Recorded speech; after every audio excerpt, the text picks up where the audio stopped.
गजा में हो रहा हमला इजराइल की तरफ से, क्या कहेंगे पूरे मामला को आप कैसे देख रहे हैं? जिस तरीके से, सबसे पहले तो मैं धन्यवाद देता हूं अपने देश के प्रधानमंत्री को कि फ़िलिस्तीन की मदद के लिए हाथ बढ़ाएं। इनके लिए उनका बहुत बहुत धन्यवाद। सबसे बड़ा सवाल ये है कि फ़िलिस्तीन आज जल रहा है। फ़िलिस्तीन की माँओं के साथ में बर्बरता की जा रही है, फ़िलिस्तीन की बहनों के साथ में बर्बरता की जा रही है। ये हो क्यों रहा है? किन लोगों की वजह से हो रहा है? सबसे पहले इस बात को समझना पड़ेगा कि जब हिटलर ने यहूदियों को मारा था, उस टाइम इनके आका, इनके बाप, जो आज सबके सामने आकर के फ़िलिस्तीन के ख़िलाफ़ वहाँ जा कर के लोगों को भड़का रहे हैं, फ़िलिस्तीन के ख़िलाफ़ लोगों को बयान दे रहे हैं। क्या कर रहे हैं? अरे कुछ नहीं, बोलिए, बोलते रहिए आप। फ़िलिस्तीन के ख़िलाफ़ बयान दे रहे हैं। उसका सबसे पहले ये बात समझना चाहिए कि फ़िलिस्तीन ही एक ऐसा देश है कि यहूदियों को जिस टाइम कूटा गया, मारा गया, बर्बाद किया गया, उस टाइम फ़िलिस्तीन ने उनको पनाह दिया था। 5% ज़मीन उनको दी गई थी, मगर आज 97% ज़मीन पे वो लोग जाकर के कब्जा कर रहे हैं। आज जो लोग फ़िलिस्तीन को आतंकवादी कह रहे हैं, हमें ये बात जाननी है कि इस दुनिया के अंदर में क्या अपने हक की बात करना गुनहगारी है? क्या अपने हक की बात करना दहशतगर्दी है? क्या अपने हक के लिए लड़ना दहशतगर्दी है? इस सवाल का जवाब क्या यूएनए या पूरी दुनिया के लोग दे सकते हैं? फ़िलिस्तीन की ज़मीन को कब्जा लिया गया। मस्जिद अक्सा के सहन में लोग रमजान में रोजा रख करके इफ्तार में बैठते हैं। हमारी माओ के, हमारी बहनों के, हमारे भाइयों के इफ्तार की थाली में लग करके बम फेंक दिया जाता है। क्या उस टाइम इस दुनिया की इंसानियत मर जाती है? क्या इस दुनिया की इंसानियत को यह समझ में नहीं आती है कि मस्जिद अक्सा में जो लोग रोजा रखे हुए हैं उनके ऊपर में बमबारी की जाती है? ये क्यों खामोश होते हैं? ये क्यों चुप होते हैं? इनको क्यों नहीं शर्म आती है? इनका आंख क्यों नहीं देखता है? इनके काने क्यों नहीं सुनती हैं कि इस तरीके से फ़िलिस्तीन के ऊपर में बर्बरता की जाती है? क्या वो मुसलमान है? क्या सिर्फ और सिर्फ इस दुनिया के अंदर में इंसाफ और लोगों की ज़बानें और लोगों की कानें, लोगों की आंखें सिर्फ और सिर्फ मुसलमान देख करके या दूसरे धर्म के लोगों को देख करके खुलती है? लेकिन यूएन ने फ़िलिस्तीन है, उसका इस्तीफा मांगा जा रहा है। उनका इस्तीफा यही तो मैं बता रहा हूं ना कि पूरी दुनिया के अंदर में आप देख लीजिए जिस तरीके से इस्राइल का समर्थन किया जा रहा है।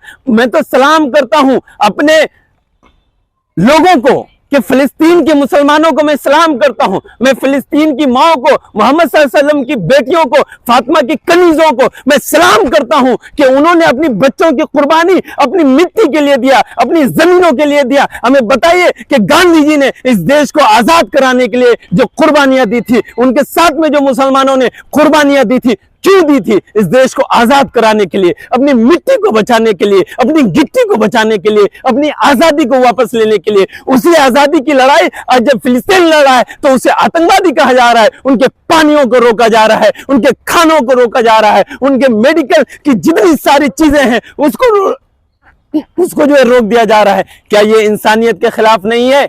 कब बोलेंगे लोग? कब सोचेंगे लोग?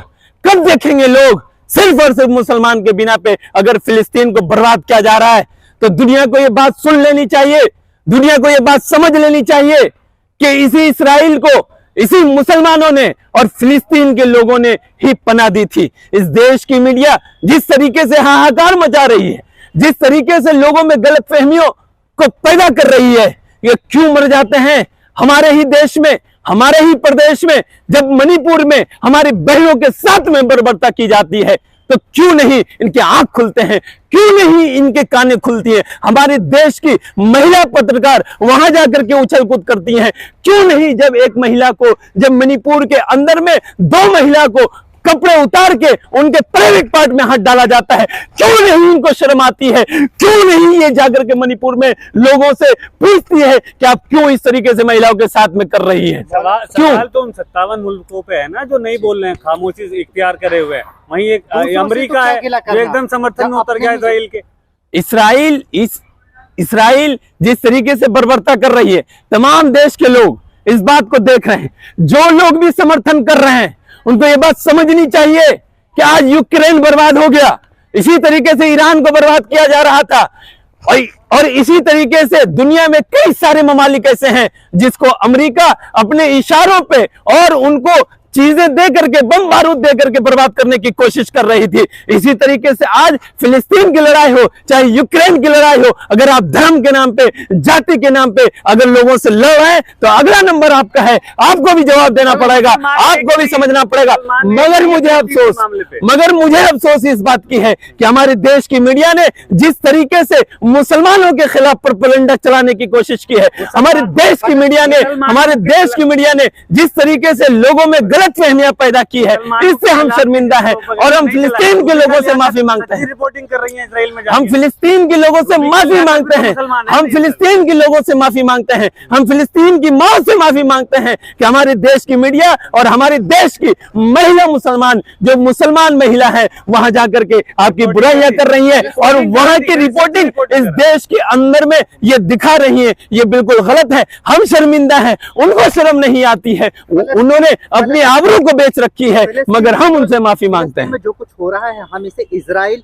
या ईरान से कंपेयर नहीं कर सकते, क्योंकि वहाँ एक आस्था का मुद्दा वो सारी दुनिया के मुसलमानों से जुड़ा हुआ है। लेकिन इस मुद्दे पर बाकी दूसरे जो मुस्लिम कंट्री है उनका चुप रहना, सिर्फ ये कहना हम साथ खड़े हैं। ऐसे साथ खड़े होने से क्या फायदा जब अगर वो वैसे कोई मदद नहीं कर सकते, बयानबाजी से क्या फायदा? बिल्कुल आप सही बात बता रहे हैं। इस तरीके से बर्बरता हमने देखा है। आज जिस तरीके से मुसलमान और मुसलमान ममालिक, जिस ममालिक में मुसलमानों की हुकूमत है, चाहे वहां बादशाहत हो, चाहे वहां लोकतंत्र हो, हम एक बात साफ कर देना चाहते हैं कि हमारे ऊपर में जुल्म बर्बरियत के पहाड़ तोड़ दिए जाए। एक मुसलमान जो सच्चा मुसलमान होगा, जो हकीकत में मुसलमान होगा, वो कभी भी बर्दाश्त नहीं करेगा कि मस्जिद अक्सा के ऊपर में हमला किया जाए और वो खामोश बैठा रहे। आप जिस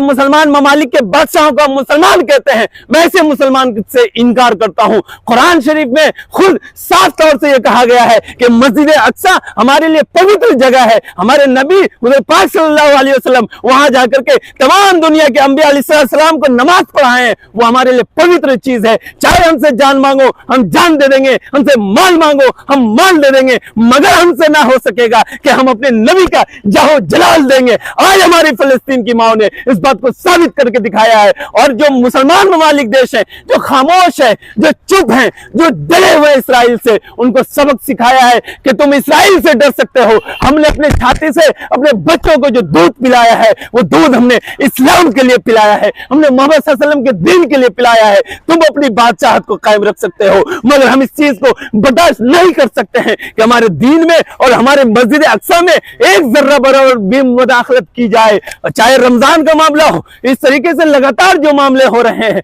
इस तरीके से मुसलमानों ने इसका हमेशा से विरोध किया है। और जितने भी मुसलमान ममालिक हैं, मैं उनसे भी कहूंगा कि आप तो चाहे सीधा सीधा मुसलमान हो जाओ, चाहे आप मुसलमानों का मुखौटा उतारो और अपने आप को कहो कि हाँ हम यहूदी हैं, हम इस्राइल का समर्थन करते हैं। अगर आप बोल नहीं सकते, अब लिख नहीं सकते, समर्थन नहीं कर सकते, तो मुसलमान कहलाने का भी आपके अंदर हक नहीं है। क्योंकि फिलिस्तीन में इस्राइल ने जो बर्बरता की है वो नाकाबिले बर्दाश्त है। हॉस्पिटल पे हमला करना या वहां की माओ के साथ में हमला करना, ये कभी भी बर्दाश्त नहीं किया जा सकता इस दुनिया में। सऊदी अरब को मुस्लिम देशों का रहनुमा माना जाता है, लेकिन उससे क्या उम्मीद कर सकते हैं जो अपने वहां पर वेस्टर्न कल्चर को बढ़ावा दे रहा है? कैसे मान